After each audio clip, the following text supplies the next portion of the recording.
Hello, my name is Mark Taylor. Welcome to the Education on Fire podcast network.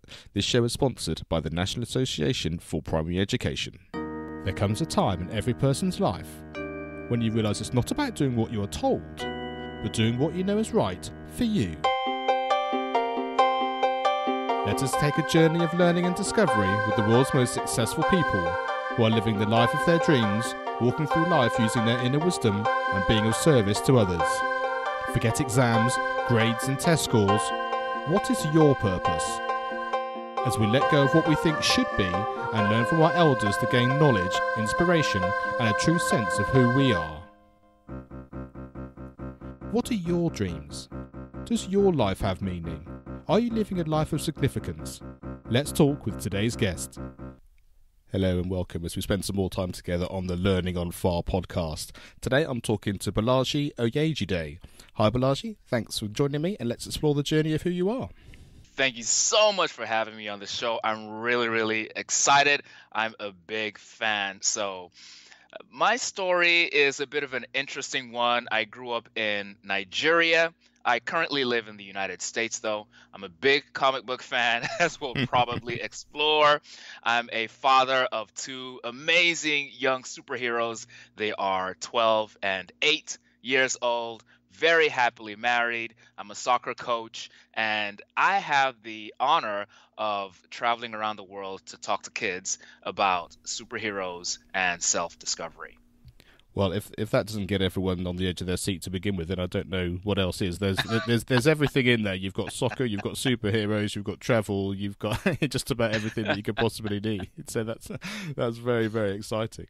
Let's dive straight in from there then. So, what does your life look like now, and how is it different from when you were growing up? And I would imagine that's going to start with the fact that you're living in a completely different country.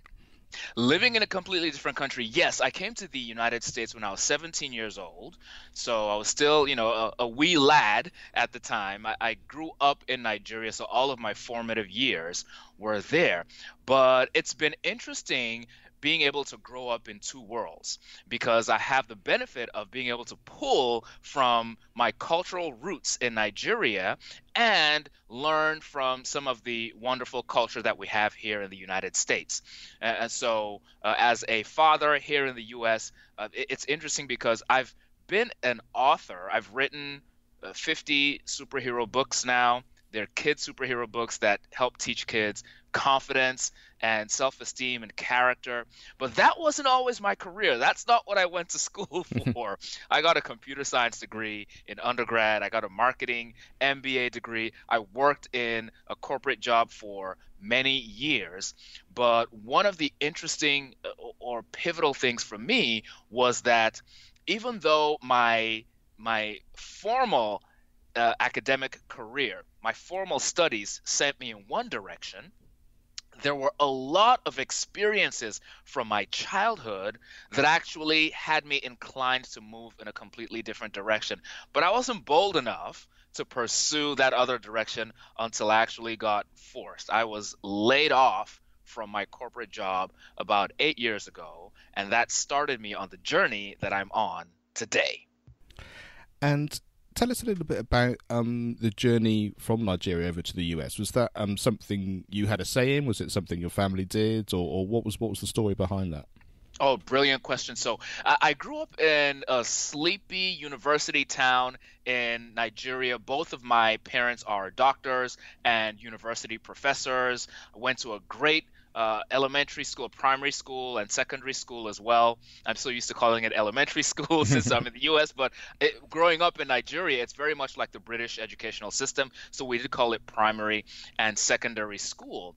When I was about 16 years old, though, my father had the opportunity to travel across the world. My mom did as well for work. And so my dad, he's working in the U.S. for a few months, and he calls home and he says, hey, what do you think about going to college in the United States after you finish secondary school? I'm like, are you kidding? What kid doesn't want to go to America? Come on. That's the land of milk and honey. I heard that the roads are paved with gold, virtually. And so I was like, yes, I want to do it. So I took the SATs. I was very fortunate to perform well, and I earned a full scholarship to a school in Atlanta, Georgia. So We packed up all the bags. My parents shipped me off. I actually, when I came to the US, I had no family in America. And so after landing at the airport in Atlanta, this was 1993, I took a taxi right to the college campus, excited as all get out. It was my first time being away from home. I'd never even gone camping before this. And then I traveled halfway across the world. But when I got to the college campus, something was off. Something was like different about it, and I couldn't put my finger on it for a couple of hours. It took me a couple of hours to realize there were no girls anywhere on the campus. And I was like, Dad, you set me up. He sent me to an all-male college. I guess he didn't care. As long as it was a full scholarship, he was like, look, that's where they're giving you money, so that's where you're going. Yeah, I mean, that makes a lot of sense, doesn't it? And I could just imagine that internal dialogue as well. That's just great. It's just like, I see where this has gone and why he's done It's like 4 years. Oh, my gosh. It's a long time. I'm heading to the main street. I'm going downtown straight away. And then That's right. Now, fortunately for me, they had an all-girls college right across the street. And so it turns out that my wife, we met freshman year. She went to that all-girls college. So, it turned out pretty well. Yeah, there's destiny taking its course right there for you. But it's interesting, Mark, because even though I studied computer science at this college, Morehouse College is the name of the school. It's a small school, but it's actually the school that Martin Luther King Jr. attended. For Marvel movie fans, it's the school that Samuel L. Jackson attended. But even though I studied computer science there, and I'm currently not in that field any longer, I think it's interesting to say that the fact that I was very studious in secondary school, it allowed me to get good grades and to perform well on the SATs. The fact that I did well on the SATs allowed me to earn a full scholarship to a college in the US and get a wonderful education. Meet my wife, right? Yeah. Now, even though the degree that I earned at that college, I'm currently not using. I did use it for well over a decade. But the thing that I think, one thing that a lot of young people miss sometimes when they find themselves in a classroom that they maybe don't find particularly inspiring. It's awesome when you get those inspiring teachers, but not every one of them is going to, kind of light the switch for you like that. Even in those environments, if you're able to still take advantage and make the most of it, you give yourself options. So if I had checked out of a number of my classes in secondary school, I might not have gotten that scholarship. If I hadn't gotten that scholarship, I wouldn't have come over to the United States, and I wouldn't have the opportunities that I have now. And I think the real takeaway from there, and it's an interesting one, sort of when we have teenage children in our house, and it's that sense of, if you see it as an opportunity, if you see it as a gift rather than just something you have to do, then it kind of has a completely different momentum about it, doesn't it? Like you say, you don't know where it's going to take you, and actually just by doing what you're asked to do, studying in the way that you do, being studious about it, you don't know where that direction is. And like I say, it may not even take you in a direction you think it's going to be anyway, but it's going to give you more than just checking out and just turning up for the sake of it. That's true. It absolutely gives you options. And it's funny, a lot of us sort of think, not even just young people, but it's human nature for us to sort of simplify things in our mind. We feel like the shortest path from A to B is a straight line. And in theory, yes, it's a straight line. But as we parents know, basically as you get older and you get more life experience and you experience more failure and frustration, you realize that, okay, point A is here, point B is there, but there is no straight line. I've got to meander and wind and go back and forth and take multiple steps backwards and struggle and fail, and eventually I might even realize that B is not where I want to end up. This journey along the path might actually show me, you know what, I actually want to go to C. So we can't skip the journey part. We can't. My kids will often say, I wish I could teleport, right? And I've said that stuck in traffic multiple times. But the things you're going to see along the journey, Mark, are actually going to change who you are and might actually change where you want to end up. Yeah, I think that's absolutely true. And we talk a lot on this podcast about passion and following some innate understanding of what it is you want. And I think those two things go hand in hand. Like you say, if you feel passionate about something, then it'll draw you in that way. You'll find opportunities. You'll meet people that can mentor you and support you. But the chances are it doesn't take you in that sort of intellectual way of where you're going, if that kind of makes sense. I went to music college, but didn't necessarily go to the music college I thought I was going to be going to, and I didn't end up. My career's not exactly as I would have imagined it might have been. I've done lots of other different things, but inside of there, if I sort of understood the fact that it's the feeling of being a musician, it's the feeling of presenting, it's the feeling of being engaged with people that I love, then the hard part is then allowing the rest of it to take care of itself. And I guess that's the slightly scary bit, and the bit that is hard is when you're growing up, because what you're after is certainty and understanding. That's the one thing that's not there for you, really, and it's embracing that which is key. That's it. That's it. Oh, that is powerful, what you've shared right there, Mark. That desire for certainty. We all want that. It's fascinating because I remember being a kid who performed well academically. I always thought as a teenager that I was going to be a young prodigy. I thought, Mark, that I was going to be like a Mark Zuckerberg before I even knew that name. Right? I felt like, okay, look, I'm pretty smart. You know, some stuff comes to me easily. I got into computer programming at a young age as well. My mom had me going to computer lessons after school. I learned programming. I was like, okay, you know, I'm 21, 20. By the time I'm 25, you know, first million. I'm not really worried about being famous, but I'm going to do some things. And the thing is, when I hit 25 and those accomplishments weren't rolling in, I was having like a quarter life crisis almost. like what is going on? I'm used to being the top of the class. I have all these grand visions for myself. Why is it not all panning out? And this, you know, I graduated college in 97, the late 90s. We didn't have the internet or social media yet.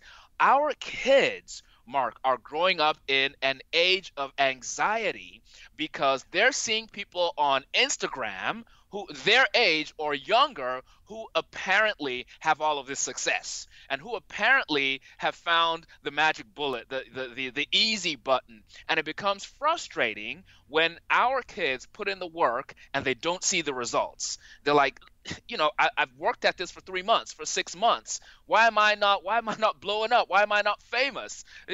You know, I don't want to have to work for 20 years or 30 years. What's wrong with me? So I actually had those sort of struggles before realizing that there is no easy button. The Instagram highlights that we see are just that. They are people's highlights. Nobody posts their lowlights.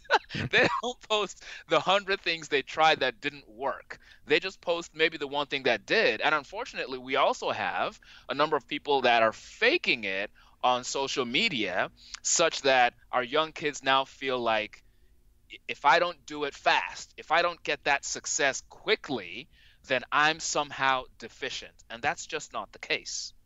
And that's exactly why I think that creating this podcast was really important for me, was just to have that real sense of the people I'm talking to, just like you know, you're able to share these journeys, these understandings, these stories. And so people start to get that common sense of actually this is the reality. And it's a thread that comes through week after week, that sense of the hard work, the twists and turns, the real understanding that actually you just do what you do and the rest of it takes care of itself. And it's really hard, like you say, because everyone's just conditioned now to be watching other people and comparing themselves. But actually, if you can just have that turn-off switch, even if it's an emotional one, to understand and take it for what it is, then it really gives you a chance to be you, and that's essentially the person you want to show up in the world. Very true.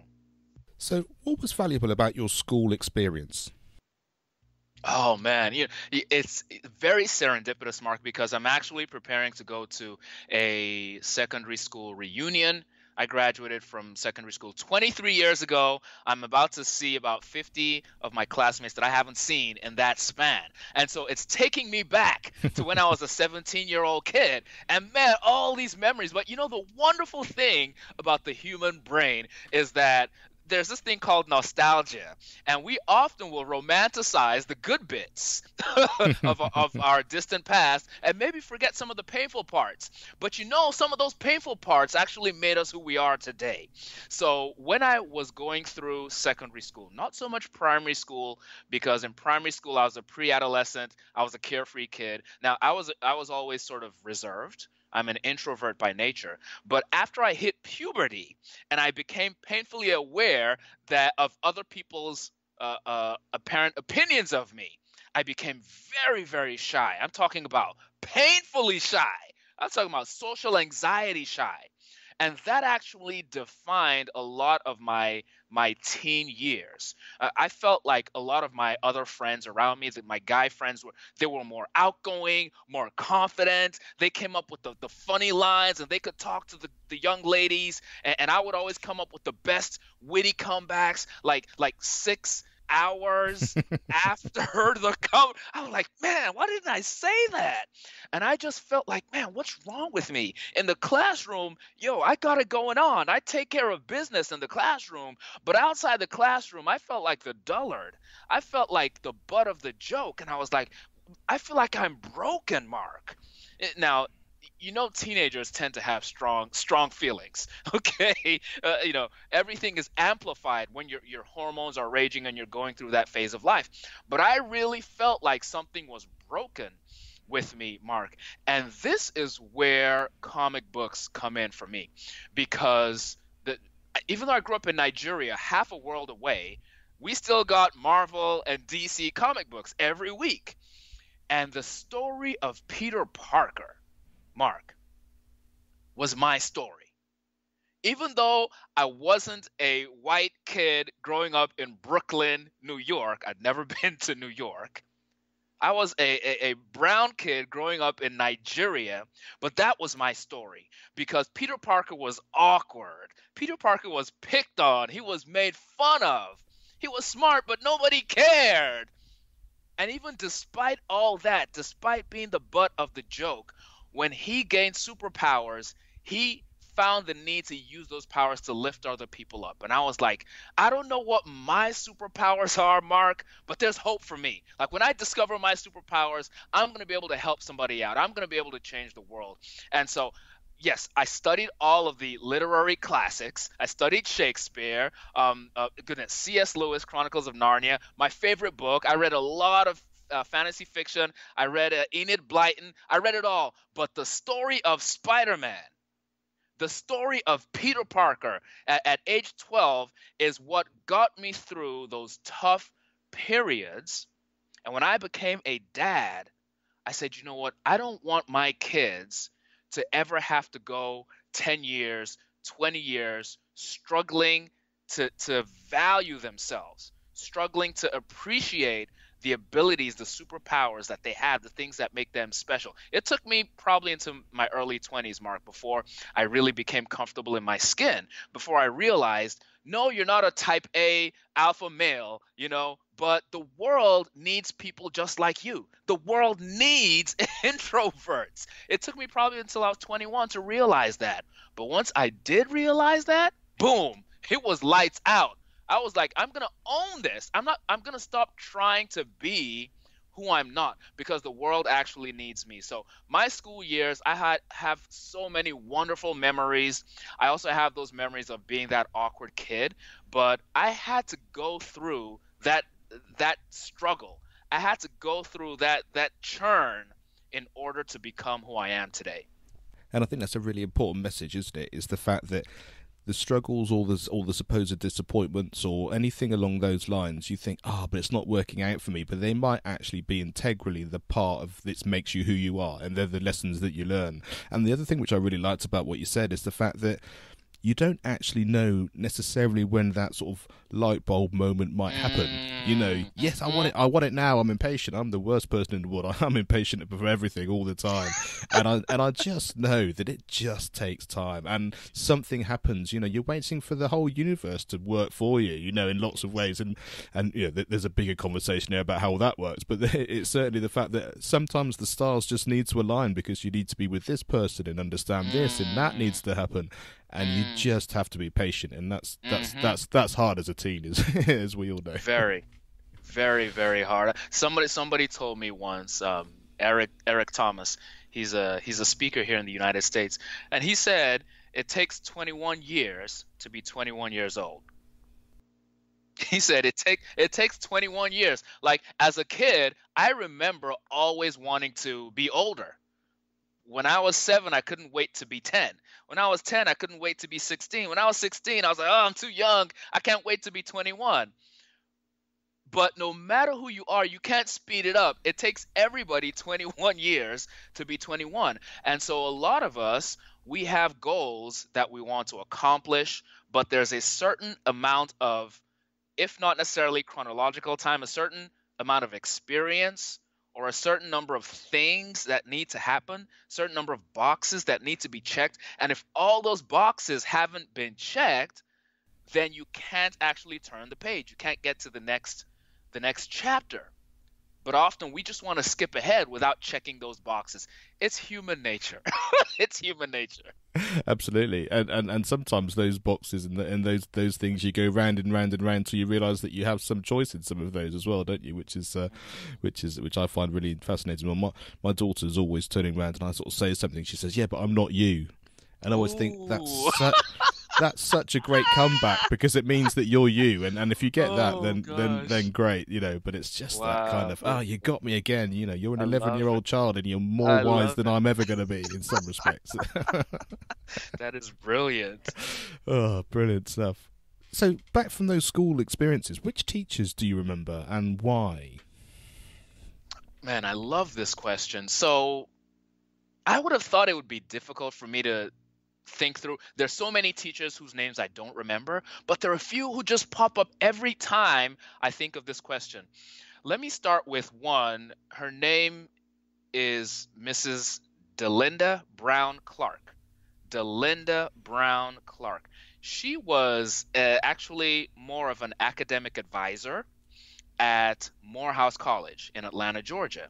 And so when I came over to the United States freshman year, I was out of my element. I was a fish out of water. I was the kid with the accent who dressed funny, who wasn't up on the latest pop culture.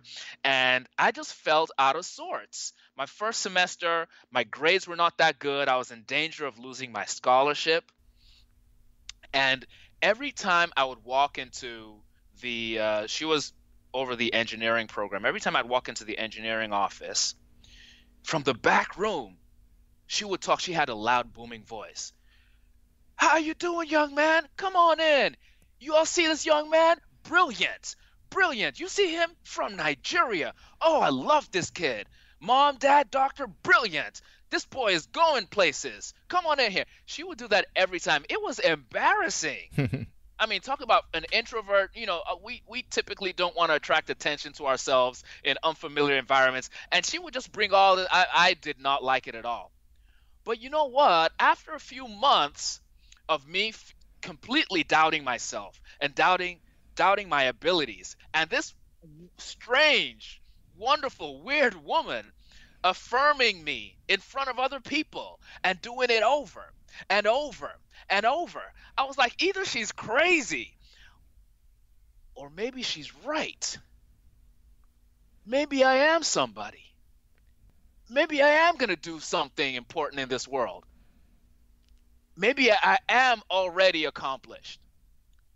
And based on her affirmation, based on her blind, I don't know what it was, her blind belief in the fact that I was going to make something of myself, I made something of myself. When people have high expectations of you, sometimes you can't help but to meet those expectations. She wasn't asking me to work harder. She wasn't asking me to get better grades. She treated me like I already had won. like I was already the valedictorian. My grades never went down again after that semester.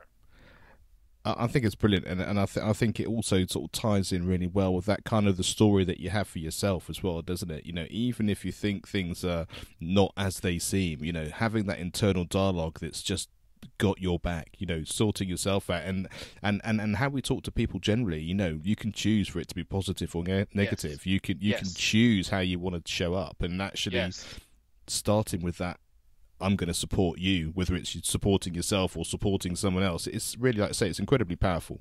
Mm-hmm. Absolutely, absolutely. As a father now, I have two sons. They're 12 and 8 years old, and sort of having had the fortune of growing up with good grades and being academically strong, I realize as an adult that while the IQ side of the chart was strong for me, my parents, they didn't know any better. They did the best they could. They didn't really know about building up the EQ, the emotional intelligence side of the chart for me. And I think that's of utmost importance, especially these days as computers and artificial intelligence continue to advance. The value of being able to memorize, just sort of rote memorization, remembering everything that's in a textbook, the value of that slowly, year after year will come down, and the value of the softer skills, the human skills, will continue to go up. So being able to be resilient, being able to relate to others, being able to empathize, knowing how to get the best out of other people, all of these things are going to become more and more important. And so just to your point, I didn't have that internal dialogue when I was a teenager to say, don't worry about what it looks like externally. You're still you, and you can do it. Just put your best foot forward. Every adverse situation was like a disaster to me, and it took me many years to build up that resilience. So with my kids now, I'm like, listen, I'm less worried about you being a straight A student. I'm more focused on the work that you're putting in. I'm focusing on the inputs. If you put the work in, if you build good study habits, if you stay curious, if you keep your growth mindset, not your fixed mindset. I'm not going to tell you you're the smartest in class. I want you to have a growth mind, be the most hardworking.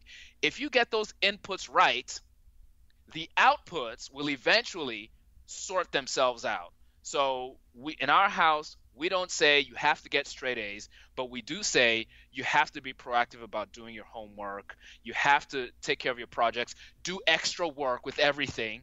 Like if you're practicing piano and your mom says do 10 minutes of piano, put 15 minutes in, right? If you get the growth mindset piece right, the outcomes, scholarships, straight A's, all that stuff will take care of themselves. Yeah, I think that's great advice, and I think that's absolutely true. And it just reminds me a little bit about the fact that you sort of said about that sort of emotional learning, and that it's a hard thing to get across because it's not tangible only to you and how you feel. But I think what you're saying in terms of how artificial intelligence and computers and all that's going, people get worried about that because they think, oh, we're going to lose jobs, we're not going to be skilled in what we need to. But what it's showing us is the fact that you're going to be more successful if you're more human. And if we can be showing up more human to each other, then that's got to be a positive thing for the world as far as I can see. Absolutely. Who did you admire when you were young? Who did I admire? This is always fun to talk about. So, of course, I talked about the impact the Spider-Man origin story had on me. I admired Stan Lee, who co-created Spider-Man. I also really admired Walt Disney. When I was 10 years old, I have an older sibling, older sister and a younger brother. So when I was 10, my parents saved all their money and flew us all over to Orlando, Florida, to go to Disney World for 3 days. That was all they could afford. 3 days in the U.S. and right back to Nigeria. But those 3 days were monumental for me. I think I was 10 years old at the time, and just stepping into Magic Kingdom as a child, looking around. I didn't even have to go on any rides, Mark. I just stepped in and I was like, this is it. I can die now. I'm happy. I have arrived. And after I got home, I was like, one man imagined all of that. He didn't build it all himself, but it was born in his mind. And I was like, if one person could imagine all that and bring it to life and make me feel that way, I said, that's what I want to do when I grow up. That's what I want to. I want to be able to make kids feel the way I felt when I first stepped foot into Magic Kingdom. And so I've always looked up to Walt Disney, but then I went to school for computer science, as I mentioned, right? Both of my parents they are doctors. They actually wanted all of their kids to be doctors. Now, my parents they both grew up very, very poor. My dad grew up in a small village in Nigeria, dirt poverty. Education was his way out. Becoming a doctor was his way out. My mom grew up middle class, but then her dad died young, and she and her 6 siblings were plunged into poverty. Education was the way out for her as well. Becoming a doctor was their way out. So they wanted their kids to have financial security and stability. Go become doctors. I was like, I don't like the sight of blood. Makes me feel faint. I'll go with the computer science thing. So I studied computer science, but I still had that seed of how Walt Disney made me feel, Mark. I had that seed still buried somewhere in me. And this is why, it gave me a lot of joy when you shared the story about your daughter saying, but I'm not you, Dad. Because as parents, a lot of times it's taken us 30, 40 years to finally figure ourselves out. And we're like, okay, I got the blueprint, kids. All you need to do is follow in my footsteps. But our kids don't need to follow in our exact footsteps because they are unique human beings. We often marvel as parents as to how different our kids can be sometimes from us or from each other for that matter. So I think the best thing we can do is give our kids principles, right? These are principles to guide you through life. This is what it means to work hard. This is what it means to be compassionate, to be kind. This is what it means to have a growth mindset. And then allow them to follow or find, I should say, their own path. So I started out with computer science, but after being laid off, I got to tell you, I was laid off 3 times, Mark, in a 6-year span. Like I was laid off the first time, I panicked, I got another job in a few months, better paying job, higher paying job. After a couple of years, I was laid off again. I panicked, I got another job, better paying job, higher paying job. Within another 2 years, I was laid off. After the third time, my wife laughed, and she was like, "You should probably go do this cartoon thing that you've always wanted to do in the first place." Full circle to the Spider-Man experience and how that changed me as a child. Full circle to Walt Disney and how stepping into Magic Kingdom changed me as a child. So sometimes kids tell us, "I want to be an astronaut when I grow up," and we think they're being childish. But maybe we need to listen a little closer to what the kids are actually aspiring to be. I think that's right, and I think you can just hear in your voice the impact of just that ability to feel what it's like to dream and for that to become a realization. That's kind of my biggest takeaway from what you were just saying there, and the fact that you had those answers all the time, like you say, you know, the Spider-Man as you were growing up, or it being reaffirmed by feeling what it's like in Magic Kingdom, and all that kind of thing. And I often think that people talk about, you go and have an experience, whether it's Disney or you go to the movies or you go and listen to a concert and you think, oh, it just takes me out of myself and it's a chance to escape, and then I go back into my real world. And I think it's completely the opposite way around. I think all these art forms remind you of who you actually are. And then if you can keep that and turn that round and realize that that's what I'm after every day, in whichever form that comes, then all of a sudden life changes for you. Wow, that's brilliant. I love that. And it's interesting because with me growing up in Nigeria, it wasn't really an option to consider these sort of artsy type of careers. Now it might be because of the internet and the world is, becoming more of a global village. But growing up 30 years ago, you could become a doctor, lawyer, or engineer. All wonderful careers. And my parents, it goes back to having those options. I started off on a very good path because, hey, listen, if I need to fall back on something, I can always go back and get a well-paying job in a corporation working with computers or doing marketing. I have that foundation. No one can take that away from me.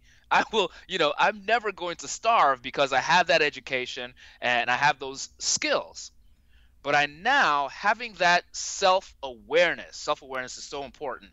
Having that self-awareness and self-knowledge, I now have the choice to go blaze my own path. And goodness, what's the worst that could happen? The worst that could happen is that it doesn't work out, and I can tell my kids, you know what, your dad gave it his best shot. Your dad gave it his best shot, but at least I was able to give it a shot.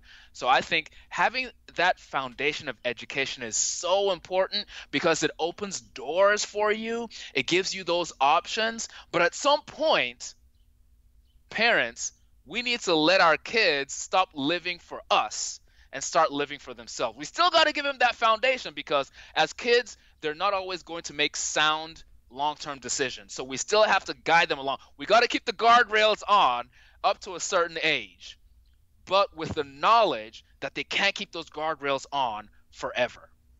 Yeah, I think that's incredibly true. I always look at it in terms of, you know, the reason I didn't let you run in the road when you were a toddler and you really wanted to is because I have the experience of knowing Yes. that only one thing's going to come off better if there's a car in you, and you Yes. know, and I know that's the case. And as they get older, especially as they start to get into their teens, it's that kind of, I don't know everything and I might not be right, but my experience tells me that there are certain things that are worth exploring or thinking about before you jump off the deep end, kind of thing. And it's interesting as you have to start to let some of those things go because obviously they're getting older, they have to learn from their own mistakes, and like you say, they've got their own places to follow, but within that, it's a very interesting kind of dynamic there as you start to meander through that world of kind of, I still think this is just a step too far. I am still your parent, and at the same time, I know this is where you want to head. Absolutely, absolutely. And it's funny because my dad, for example, he made a lot of career decisions early on that his parents weren't crazy about. But in retrospect, it turned out to be really good. So I think if we can give our kids that strong foundation, especially for decision making and character, if you can instill in your kids the sort of values that you have, when they get to those forks in the road and they have to choose, you can have some level of confidence that they're not going to stray too far away from your value set. Now, they don't have your experience or your wisdom yet, so they might not ultimately make the exact same decision, but as long as it's not life or death, if they have that same value set or a similar value set that you have, you can be like, okay, listen, they can recover from this. If it goes wrong, they can recover from it. The challenge comes in, I think, when you have kids that grow up without a solid foundation or a solid anchor. And so when they get exposed to the world, you throw these kids out on social media, they're twisting in the wind. They're going to go any which way. They're going to follow, what's the popular thing of the moment. And that's when kids can get into really, really dangerous situations themselves. But as parents, we really got to work on building up our kids' character. Goodness, schools don't have enough time to work in all of the character lessons that our kids need to learn. But our kids need to be getting this from a young age throughout their childhood. Yeah, and I think there are a few things which all come together there. One is the fact that you take what you've got in your life, don't you? That if you've got parents that are able to really show you that way, then that's absolutely brilliant. But that might not be the case. But at the same time, like you said, you had a teacher that, even though you didn't know it at the time, was giving you something invaluable. You might have a mentor around, either in a club you're involved in, or within a school, or something like that. All these people have got something to give you and something to share with you. Yes. And I think what you said before about being self-aware and actually just understanding that everything's part of one fabric and that the texture of all of it together is the difference. If you're aware of all of that, then you'll be guided in a way that can support that. And like I say, then you've got the anchors to understand, yeah, this is where I want to go, this is where I don't want to go. And the other thing is interesting is exactly, I guess as parents, but also as teachers as well, is what we show by actually doing something rather than just by what we say. So just take us a little bit into kind of what your life actually sort of day-to-day looks like. Like I say, I can imagine your corporate world and going and doing your 9 to 5 and your computer science, but probably less easy to think how now being involved in comics actually looks in your sort of the life that you're actually demonstrating for your children. Oh yeah, that's a brilliant question. So it's fascinating because my 12-year-old son, my older son, is very much introverted like myself. He is mortified if you ask him to speak in front of strangers or once he gets to know you, then he's very comfortable. My younger son is like my wife. He's a social butterfly, life of the party, lights up a room, doesn't know a stranger, right? And so when you talk about modeling and what my life looks like, I've realized that my kids are watching me right now. My kids are so spoiled in a good way. They're so spoiled because they're used to their dad being at home every day. They get home from school and dad is already there. A lot of kids don't necessarily have that benefit, but to them, that now becomes normal. To my kids, it's now normal to get home and immediately play soccer or football in the living room with dad, or to play chess with dad at 3 o'clock or 3:30 in the afternoon. That's become normal to them. I have the honor of coaching my kids in soccer. At least my younger son, I coach him now. He's 8, and I coach him in soccer. My schedule is so full that it's actually a stretch for me to say, okay, 2 times a week, I'm going to take out 90 minutes and go corral 12 rambunctious young boys on a grass field and teach them soccer. But I'm getting to spend quality time with my 8-year-old, which is invaluable. So in terms of what my schedule looks like, a lot of times after I drop the kids off at school, I come back home and I'm working on, for those who might be entrepreneurs, you probably know that we tend to wear a lot of hats. And so I'm most happy when I'm wearing my creative hats. I'm creating a new superhero character. I'm writing a new book, or I'm writing a new song. I've started to create hip-hop music for my kids because I was kind of dismayed at the fact that I grew up listening to hip-hop music. In the 90s, hip-hop music, a lot of it was about fun and partying and stuff. It's a little darker now. So I want my kids to like hip-hop music too, but there's no way I'm letting them listen to the stuff that's popular right now. So we started making our own fun little music that's kid-friendly, parent-approved. So I might be coming up with ideas for a new song, or I might be talking to some of the local schools about coming out to do a talk. A lot of my time is actually spent giving on-stage presentations. Me, the shy kid. The kid who had social anxiety. I speak for a living. That's too ironic.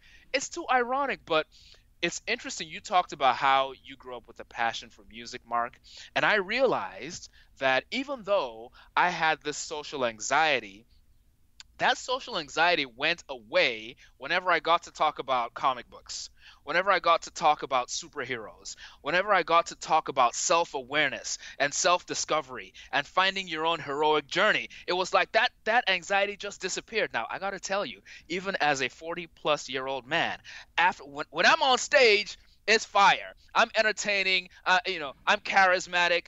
When I get off that stage, that social anxiety comes right back, Mark. It comes right back.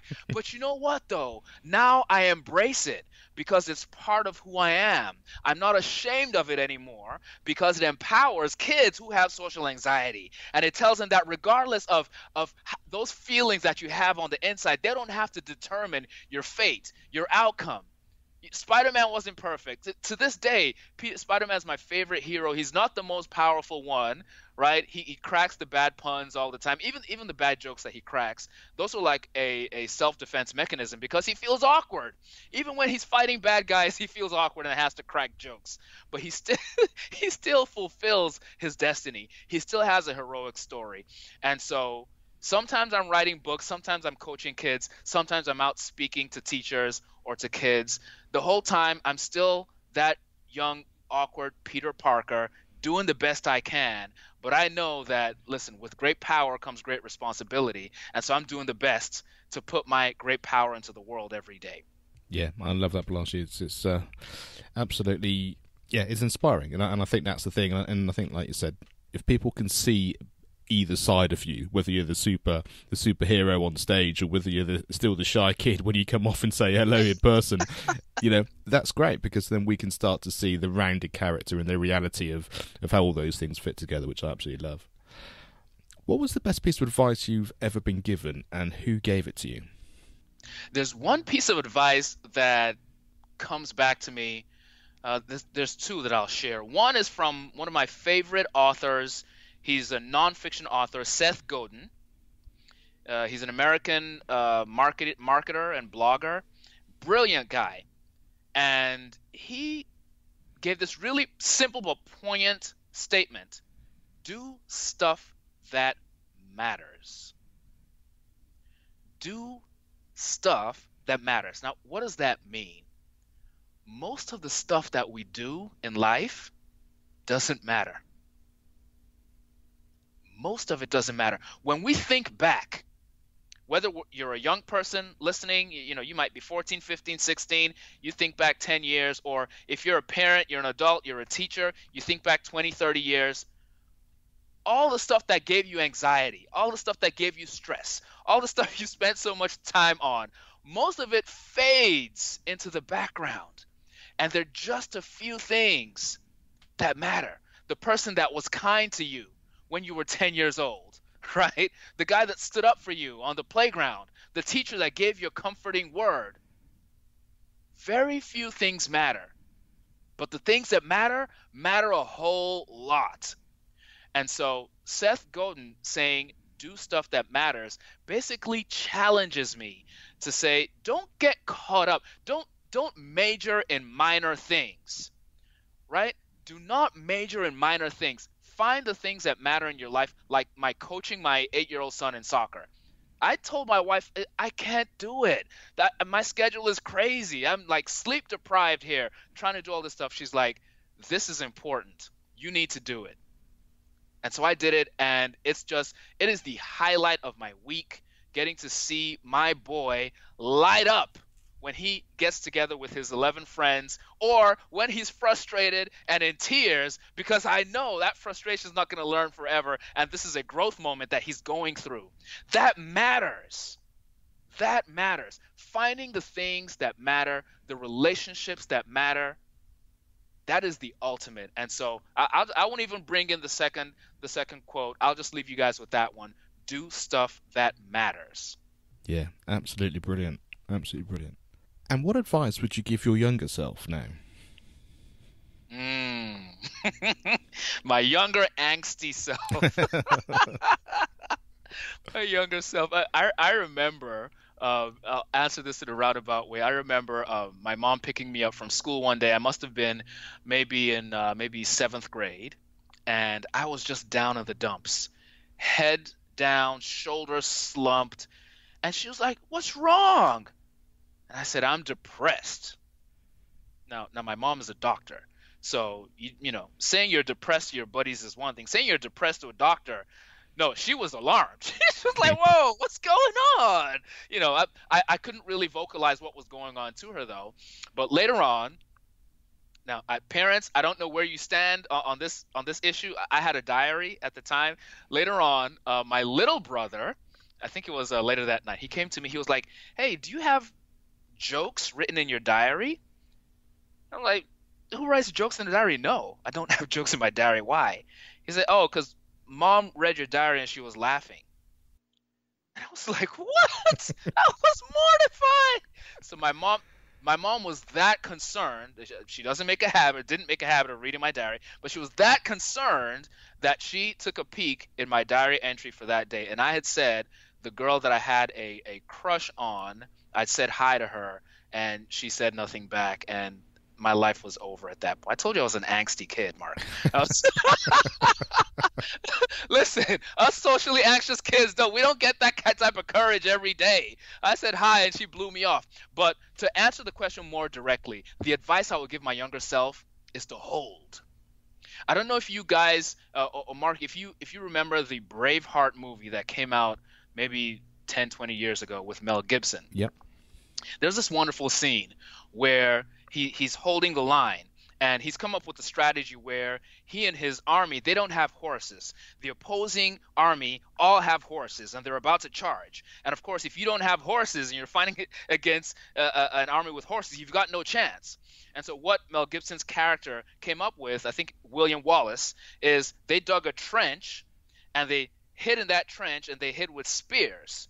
And they said, we're going to let the horses get as close to us as possible till we can see the whites in their eyes. And when the horses get that close, we're going to thrust the spears up and dislodge the riders from those horses.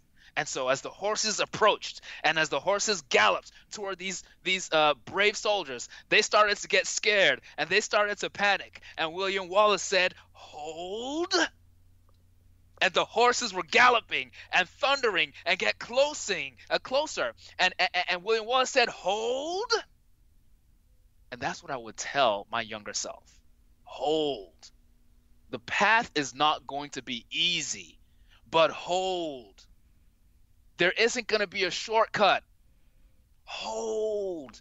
You're about to fail way more than you could ever have imagined. But hold. Your complete confidence in everything you thought you were good at is going to be stripped. But hold. Success is on the other side of failure. You've got to persevere. Don't give up. The race does not go to the swift, but to the brave. You got to hold.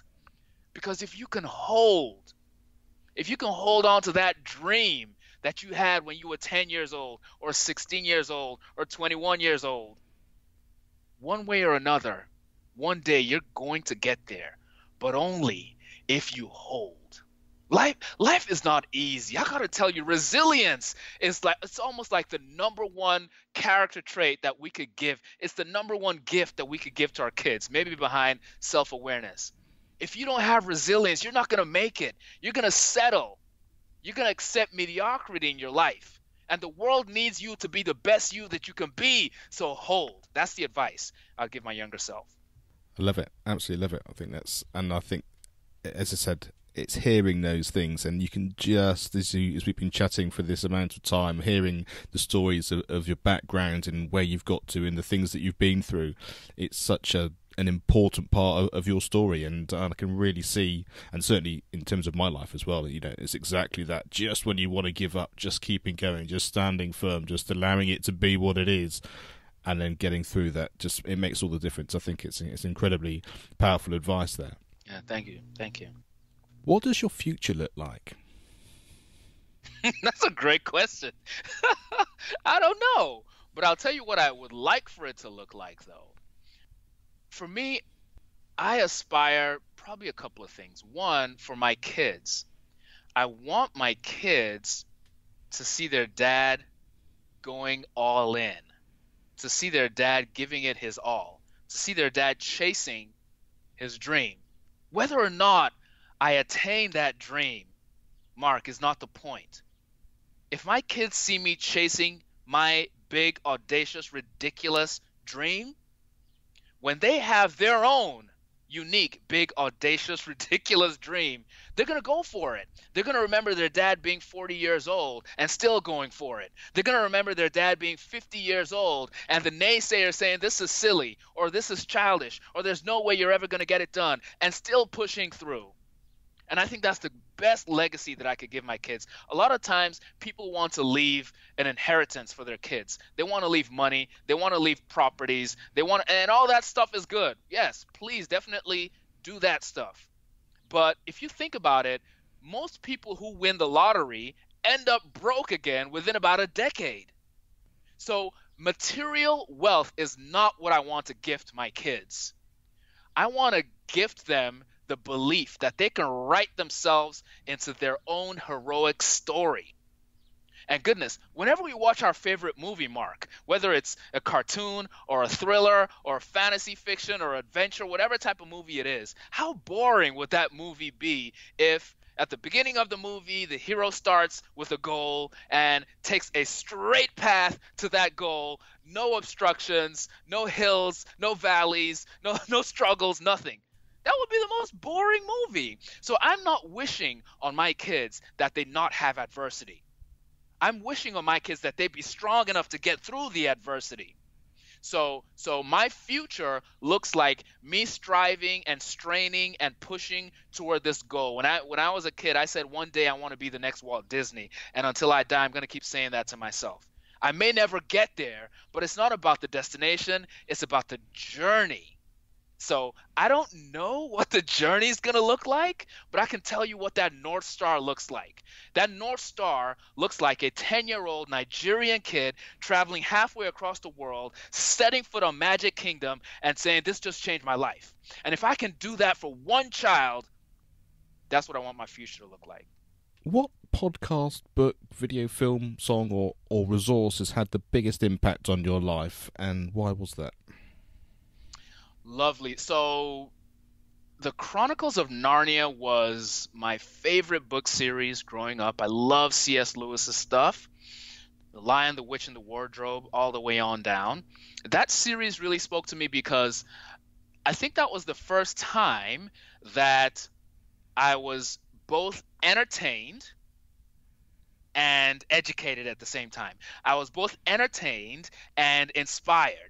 C.S. Lewis did not give me a direct message, but through reading the fiction, through reading the story, I came out with the moral of the story. I came out with the lesson that he was trying to convey.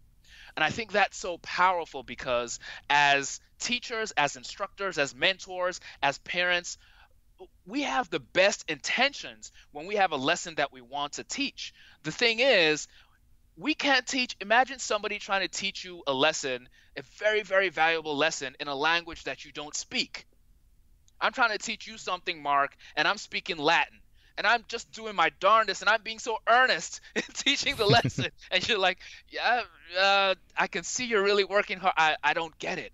So C.S. Lewis was able to speak in my language, and that actually informed how I parent. It informed how I write my fiction. It informed how I create my music and how I speak to kids. You got to speak to people in their own language. So Chronicles of Narnia was just the example that stuck with me.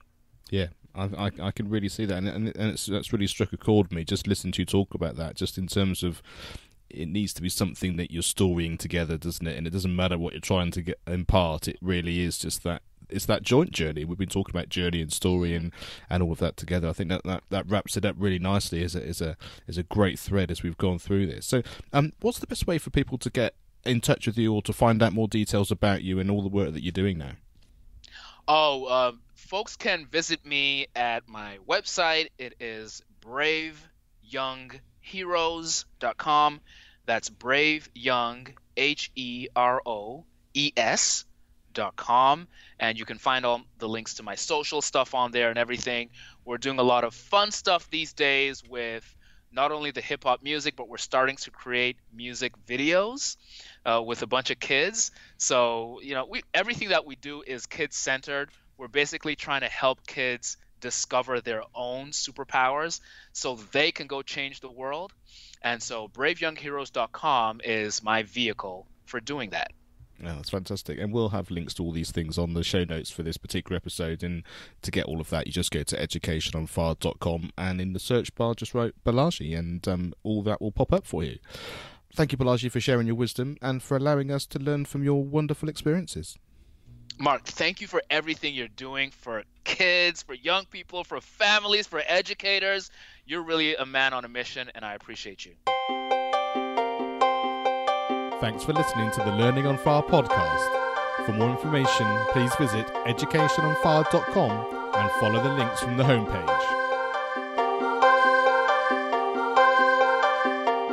This show is sponsored by the National Association for Primary Education.